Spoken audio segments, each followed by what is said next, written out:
नमस्कार, मेरा नाम है डॉक्टर पूरू धवन और आज इस वीडियो में हम बात करने वाले हैं sign and causes of kidney failure के बारे में। यानी जब किसी किडनी खराब होनी शुरू होती है तो उसकी बॉडी में क्या परिवर्तन आते हैं जिसको देख के कोई इंसान ये पता लगा सकता है कि किडनी को कोई दिक्कत हो रही है या नहीं हो रही और इसके पीछे कारण क्या होते हैं। तो हम अगर कारण के बारे में बात करें तो 80% पेशेंट जो होते हैं किडनी फेलियर के, उनमें पीछे कारण होता है हाई ब्लड प्रेशर या फिर हाई शुगर लेवल। अगर आपका बीपी हाई रहता है और कई सालों से आप इसे इग्नोर करते आ रहे हो, बीपी आपका आता है 130/90, आपको लगता है कि नॉर्मल बीपी है, थोड़ा सा ही तो बढ़ा हुआ है, कुछ नहीं होगा, आप मेडिसिन कभी खाते हो कभी नहीं खाते। जब बीपी हमारा हाई बना रहता है इसका मतलब ये होता है कि जो ब्लड है वो किडनी में प्रेशर के साथ एंटर कर रहा है। अब किडनी जो है वो बहुत डेलिकेट ऑर्गन होता है। क्यों डेलिकेट ऑर्गन होता है उसको समझने की कोशिश करते हैं। आप अपनी किडनी का स्ट्रक्चर देखो, इसमें बहुत छोटे छोटे नेफ्रॉन्स होते हैं। इन नेफ्रॉन्स को खाना देने वाली, इनको ब्लड देने वाली सप्लाई भी होती है, ब्लड सप्लाई भी होती है। अब ये जो ब्लड सप्लाई होती है ये हमारे बाल की मोटाई से 1/3 होती है। यानी इतनी बारीक होती है कि इसको अगर हम देखना चाहें तो ढंग से इसको देख भी नहीं सकते। अगर इस ब्लड सप्लाई को कुछ भी होगा तो क्या होगा कि जिसको वो ब्लड सप्लाई कर रही थी यानी नेफ्रॉन्स, उसको ब्लड सप्लाई नहीं मिलेगी, ब्लड अंदर नहीं जा पाएगा फिल्ट्रेशन के लिए और क्या होगा, उसको नुकसान होना शुरू हो जाएगा। इसे समझना मुश्किल नहीं है, आसान है। तो यही होता है हाई ब्लड प्रेशर के साथ। जब बीपी बढ़ता है तो ब्लड एंटर करता है बहुत प्रेशर के साथ। अब जो अंदर स्ट्रक्चर बना हुआ है वो बहुत डेलिकेट है, उसे संभाल नहीं पाता। उसे संभालने के लिए कि वो फटे नहीं, ब्लड अंदर बहे नहीं, तो क्या होता है कि वो जो स्ट्रक्चर है ना वो अपने आप को हार्ड करना शुरू करता है, क्योंकि प्रेशर है, अगर हार्ड कर लेगा तो वो उसे संभाल लेगा। और जब वो अपने अंदर हार्डनिंग करना शुरू करता है तो जो घेरा होता है, जो अंदर का घेरा होता है जिसमें से ब्लड जाता है, वो सिकुड़ना शुरू कर देता है, क्योंकि वो हार्ड हुआ, मोटा होने पे उसके जो दीवारें हैं वो मोटी हुई और अंदर का रास्ता सिकुड़ा हो गया। अब ये इतना पतला हो जाता है, इतना सिकुड़ जाता है कि ब्लड वहां से ट्रेवल नहीं कर पाता, क्योंकि वो पहले से ही बहुत बारीक था। इसका रिजल्ट क्या होता है कि किडनी में ब्लड सप्लाई प्रॉपर ना होने की वजह से किडनी का जो साइज है वो छोटा होना शुरू हो जाता है, किडनी सिकुड़न में आनी शुरू हो जाती है। तो अगर आप अल्ट्रासाउंड करवाते हैं और आपकी किडनी बीपी से खराब हुई है तो किडनी का साइज आपको छोटा देखने को मिलता है अपनी रिपोर्टों के अंदर। और क्या देखने को मिलता है कि इकोजेनिटी बढ़ गई। आप देखोगे सीएमडी लॉस हो गया और इकोजेनिटी बढ़ गई। तो हम अल्ट्रासाउंड से पता लगा लेते हैं कि किडनी को बीपी से नुकसान हुआ है या नहीं हुआ है। ठीक है, अब चलते हैं डायबिटीज के ऊपर। डायबिटीज भी बहुत बड़ा कारण है किडनी फेलियर का, और डायबिटीज एक ऐसी बीमारी है जो हर दूसरे घर में हमें देखने को आराम से मिल जाती है। जब किसी को डायबिटीज होती है तो भी हमें ये सेम चीज देखने को मिलती है कि ब्लड सप्लाई जो नेफ्रॉन्स को है वो डिस्टर्ब होनी शुरू हो जाती है। मगर यहाँ पे कारण क्या है? यहाँ पे कारण अब है डायबिटीज। जब किसी को डायबिटीज होती है तो उसके बहुत सारे ऑर्गन्स पे एक साथ इम्पैक्ट आना शुरू होता है। उसकी आईज में उसको दिक्कत होनी शुरू होती है, देखने में दिक्कत, धुंधलापन आना शुरू हो जाता है, पैरों में सुनपन रहना शुरू कर देता है और किडनी के भी लेवल्स बढ़ने शुरू हो जाते हैं। क्योंकि हमारी ये 3 ऑर्गन 3 जगह ऐसी हैं जहाँ पे हमारी जो ब्लड सप्लाई है वो बहुत बारीक होती है। अब आंख का पर्दा है, अगर आंख के पर्दे की ब्लड सप्लाई मोटी होगी तो आप देख ही नहीं पाओगे। इसी तरह से हमारी जो नसें होती हैं जो हमें ठंडा गर्म महसूस करवाती हैं, उनकी ब्लड सप्लाई भी बहुत बारीक छोटी होती है और किडनी की तरह। तो जब कभी डायबिटीज बढ़ेगी तो हमें क्या देखने को मिलेगा? आंखें भी कमजोर हो रही हैं, पैर भी सुन्न हो रहे हैं और किडनी भी खराब हो रही है। तो हमें क्या चाहिए? सबसे पहले हमें चाहिए कि हम अपनी बीपी शुगर को हर कीमत पे कंट्रोल में रखें, क्योंकि ये हमारे हाथ में होता है। ठीक है, तो इसको आप कंट्रोल करने की कोशिश करेंगे। तो ये 2 हो गए प्रमुख कारण किडनी फेल होने के 80% केसेस के अंदर। 20% जो केसेस होते हैं उनमें कारण जो होता है अक्सर जेनेटिक होता है। उसमें ना पेशेंट की गलती होती है, ना पेशेंट की खाने पीने की गलती होती है। आप कह सकते हो कि खराब किस्मत से होने वाली बीमारियां होती हैं, जैसे IgA nephropathy. IgA nephropathy unknown aetiology की बीमारी है, यानी उसको इडियोपैथिक बीमारी है, यानी इसका पीछे जो कारण है वो अब तक पता नहीं लगा। बस हमें ये पता है कि जो शरीर के अंदर हमें इन्फेक्शन से बचाती है, जैसे अभी कोविड फैला था तो सबको किसने बचाया? एक डिफेंस सिस्टम ने बचाया।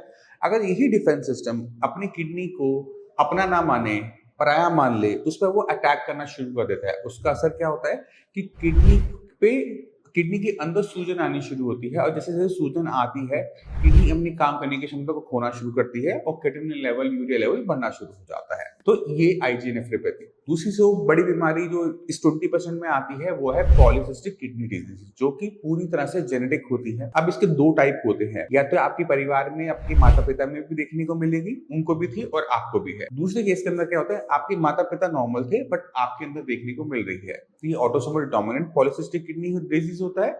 दूसरा होता है autosomal recessive kidney disease. Recessive के अंदर क्या होता है कि माता पिता को नहीं होती, सिर्फ आपको होती है। तो ये कारण है किसके, किडनी खराब होने के। और भी बहुत सारे कारण हैं, जैसे लूपस नेफ्राइटिस है। इसके बाद और कारण आता है वो है मेडिसिन की इनटेक से जो किडनी खराब होती है, जिसको हम AKI कंडीशन कहते हैं कि एक ही कंडीशन तैयार हो गई। तो और भी कारण है, मगर मोटे मोटे कौन से हैं, बीपी और शुगर। ये तो हो गए कारणों के बारे में। अब चलते हैं कि साइन क्या पैदा होंगे। तो आपकी किडनी किसी भी कारण से खराब हो रही हो, सिम्टम एक जैसे आते हैं। क्यों आते हैं उसको समझने की कोशिश करते हैं। जब किडनी खराब होनी शुरू होती है तो बॉडी क्या बना रही थी, केटोनिन, यूरिया, वो सभी की बॉडी बना रही होती है। नॉर्मल इंसानों में वो केटोनिन, यूरिया यूरिन के रास्ते बाहर चला जाता है, मगर जब आपकी किडनी खराब हो रही होती है तो केटोनिन और यूरिया बाहर नहीं जा पाता। अभी बॉडी में इकट्ठा हो रहा है, अब है तो केमिकल ना, ये केमिकल जहां जाएगा वहां पर सिम्टम पैदा करेगा। जो आपका ऑर्गन सेंसिटिव ज्यादा होगा वो सिम्टम पैदा करेगा। तो किसी भी किडनी फेलियर पेशेंट में, दो किडनी फेलियर पेशेंट में सिम्टम कॉमन नहीं होते, थोड़े थोड़े अलग होते हैं, होते वही हैं बट किसी में कुछ आ रहा होगा, किसी में कुछ आ रहा होगा, ये होता है। तो पहला सिम्टम हमें क्या देखने को मिलता है, पहला सिम्टम हमें देखने को मिलता है कि यूरिन में प्रोटीन का लॉस होना। ये सभी में कॉमन वे हमें देखने को मिलता है कि आप जब यूरिन करते हैं तो यूरिन बहुत ज्यादा झाग बनती है। वो झाग इसलिए बन रही होती है क्योंकि यूरिन में प्रोटीन जा रहा होता है। ये हमें पहला सिम्टम देता है कि ओके ठीक है, कुछ ना कुछ गलत हो रहा है। किसके साथ, किडनी के साथ। क्या करने की जरूरत है, यहाँ पर अपने आप को संभालने की जरूरत है। जो गलतियां आप कर रहे हो उसे बंद करने की जरूरत है। तो ये सबसे पहला सिम्टम हमें देखने को मिलता है। अब जब शरीर में केटोनिन इकट्ठा होना शुरू हो जाता है तो उसके सिम्टम्स आने शुरू होते हैं और हर किसी को अलग अलग लेवल पर आते हैं। किसी को सिम्टम जब केटोनिन का लेवल 3 होगा तो भी आ जाएगा, किसी का लेवल 10 भी होगा तो भी सिम्टम हमें वो देखने को नहीं मिलता। तो केटोनिन जो होता है ये मांसपेशियों में अकड़न, ऐंठन पैदा करता है। और केटोनिन क्या करता है, शरीर के अंदर कमजोरी महसूस करवाता है कि आपका शरीर कमजोर हो रहा है, वीकनेस महसूस हो रही है। और ये वीकनेस ऐसी होती है कि आप जो मर्जी कर लो, जो मर्जी मेडिसिन ले लो, इसमें आपको आराम देखने को नहीं मिलता। ये डे बाय डे बढ़ती चली जाती है। इससे ज्यादा केटोनिन कुछ पैदा नहीं करता, मांसपेशियों में ऐंठन और थकावट को पैदा करता है बस। ठीक है, मगर हम केटोनिन से कितना डरते हैं, केटोनिन बढ़ रहा है तो हाई ये हो गया, हाई हो गया, नहीं। केटोनिन इससे ज्यादा कोई दिक्कत बड़ी पैदा नहीं करता। इससे ज्यादा बड़ा सिम्टम क्या होता है, वो है यूरिया के। जब आपके शरीर में यूरिया इकट्ठा होना शुरू होता है तो यूरिया आपकी बॉडी में पूरी में सर्कुलेट करता है। और जब ये सर्कुलेट कर रहा होता है तो आपके ब्रेन में जाता है। ब्रेन में जाकर वो क्या पैदा करता है, वो नौजिया पैदा करता है। खाना सामने आएगा, मन करेगा मुझे नहीं खाना, उल्टी करने का मन करता है। पानी भी पीते हो तो वो भी उल्टी करके निकल जाता है, या उल्टी करने का मन करता है पानी पीने के बाद भी। तो ऐसे में क्या होता है कि आप पहले खाना कम खा रहे थे, फिर आपका यूरिया की वजह से आपका खाना बिल्कुल बंद हो गया, पेशेंट वीक और वीक और वीक होता चला जाता है। तो ये दिक्कत कौन पैदा करता है, आपका यूरिया। अब यूरिया आपके ब्रेन में जब जाता है तो वहां पर और सिम्टम भी पैदा करता है। आपको वो या तो बहुत नींद आती है, कंटिन्यूसली आप सोते रहते हैं, या फिर बिल्कुल सोना बंद कर देते हो। अभी क्या ज्यादा सोओगे या फिर आप कम सोओगे, डिपेंड करता है कि बॉडी किस टाइप की बनी हुई है, बॉडी कितनी स्ट्रांग है, बॉडी में क्या रिस्पॉन्स कर रही है उस पर्टिकुलर यूरिया को लेकर। इसके अलावा हमारे पास और कौन से सिम्टम होते हैं, वो है खुजली। अगर आप देख रहे हैं कि आपकी स्किन पे दाने बन रहे हैं और बहुत खुजली हो रही है, आप क्रीम लगाते हैं कोई आराम नहीं आता, गोली खाते कोई आराम नहीं होता, वो भी सिम्टम हम मान के चलते हैं वो कि किडनी का है। क्यों है, क्योंकि जब बॉडी के अंदर वेस्ट मटेरियल इकट्ठा हो रहा है तो आपकी स्किन की ब्लड सप्लाई भी गंदी आ रही है, और जब वो गंदी आ रही है तो स्किन तो कुछ ना कुछ करेगी, तो खुजली पैदा करती है, पूरी बॉडी में खुजली होनी शुरू हो जाती है। तो ये तो हो गए कुछ सिम्टम्स। और भी सिम्टम्स है बट इतनी लंबी ज्यादा सिम्टम्स है कि वो एक्सप्लेन करने में टाइम बहुत लगेगा, जिसको मैं अगली वीडियो में कवर कर लेंगे। और कुछ और सिम्टम्स है जिनको जानना बहुत जरूरी है, जैसे पैरों में स्वेलिंग का आना। अगर आप देख रहे हैं कि पैरों में स्वेलिंग आ रही है तो वो भी सिम्टम होता है कि किडनी के साथ कुछ ना कुछ गलत हो रहा है, क्योंकि पानी जो पहले निकल जाता था पेशाब के रास्ते वो नहीं निकल पा रहा, वो बॉडी में इकट्ठा हो रहा है, तो वो भी एक सिम्टम हो जाता है किडनी फेल का। इसके अलावा हमें क्या देखने को मिलता है, वो है खून की कमी। अगर आप देखते हैं कि आपका खून हमेशा कम बना रहता है, आप जितना मर्जी अच्छा खाना खा लें, जितना मर्जी अनार खा लें, जितना मर्जी चुकंदर खा लें, जितनी मर्जी टैबलेट ले लें, वो बढ़ता ही नहीं है। ऐसे केसेस के अंदर भी किडनी ही कारण होता है कम खून होने का। अब ये खून का किडनी से क्या रिलेशनशिप है उसको समझने की कोशिश करेंगे। जैसे आप घर में चाय बनाते हो, तो चाय बनाने के लिए आपको दूध, चाय पत्ती, पानी, गैस का चूल्हा, आप सब चीज़ होता है ना, जब सारी चीज़ें इकट्ठी होती हैं तब जाके चाय बनती है। अगर इसमें से एक भी चीज़ कम हो जाए तो क्या चाय बना पाओगे? नहीं बना पाओगे ना।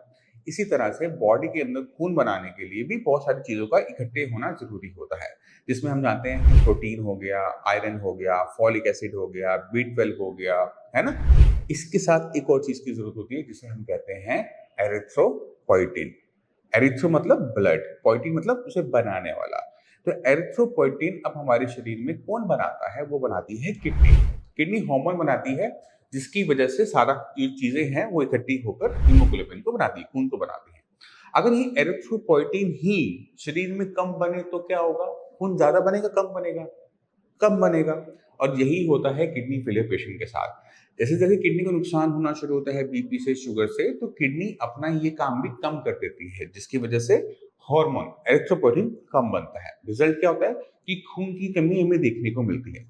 अब आपके शरीर में खून की कमी है तो खून की कमी की वजह से सिम्टम आने शुरू होते हैं, जैसे थकावट है, सांस का फूलना है, नींद बहुत ज्यादा है। खूनी नींद नींद क्या होगी? ज्यादा आएगी। घबराहट बहुत तेजी से बन जाती है, एंग्जाइटी बन जाती है। तो ये सारे सिम्टम भी हमें देखने को मिलते हैं।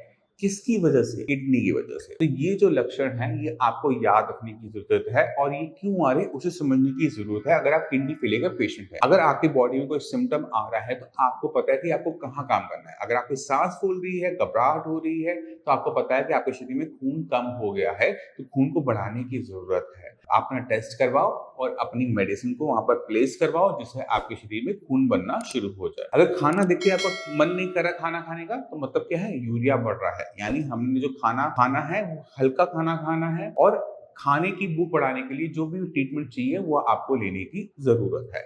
इसी तरह से अगर मांसपेशियों में रात को ऐंठन होती है, अकड़न आती है, तो आपको पता ही है कि वो किडनी की वजह से हो रही है और उस पर काम करने की जरूरत है। तो सिम्टम्स के बारे में किडनी फेलियर पेशेंट को पता होना चाहिए, क्योंकि सिम्टम जैसे जैसे आए उनके पीछे कारण अगर आपके माइंड में पता है और आप उन्हें कंट्रोल कर सकते हो, तो आप कंट्रोल कर पाओगे, उन पे एक्शन ले पाओगे। इसलिए किडनी फेलियर के कारण और लक्षण को जानना जरूरी हो जाता है हर किसी के लिए, ना सिर्फ किडनी फेलियर पेशेंट के लिए नहीं, सभी के लिए। क्योंकि किडनी फेलियर जो बीमारी है पहले इतनी ज्यादा देखने को नहीं मिलती थी, मगर जैसे जैसे बीपी और शुगर हर घर में पहुंच गई, इसी तरह से इनकी वजह से होने वाली आगे वाली बीमारी यानी किडनी फेलियर वाली बीमारी भी हर घर में पहुंचनी शुरू हो गई। अगर हम चाहते हैं कि हम किडनी फेलियर को रोकें, वो ना फैले, सोसाइटी के अंदर ना फैले, आपके परिवार में ना आए, तो अपने परिवार वालों का हमें ख्याल रखना पड़ता है। उनका कुछ ना करो, सिर्फ बीपी और शुगर का हमें कंट्रोल करना पड़ता है कि उनका बीपी शुगर कंट्रोल में रहे। और बीपी शुगर दो ऐसी चीजें हैं जिसको हम खाने से कंट्रोल कर सकते हैं, अपनी एक्सरसाइज से कंट्रोल कर सकते हैं, अपनी बॉडी में चेंजेस लाकर हम उसको अपनी रूटीन में चेंजेस लाके बीपी शुगर को अच्छे तरीके से कंट्रोल कर सकते हैं। तो इसे समझने की जरूरत है। मैं उम्मीद करता हूँ इस वीडियो से आप ये दो चीजें समझ गए होंगे। फिर भी आपके माइंड में कोई भी डाउट हो, कुछ भी पूछना चाहते हो, डॉक्टर्स अवेलेबल हैं, उनसे बात कीजिए, वो आपकी हेल्प करेंगे इस बीमारी में आपकी लड़ने में। इसी के साथ मैं आज चलना चाहूंगा। मिलते हैं अगली वीडियो में, तब तक के लिए नमस्कार।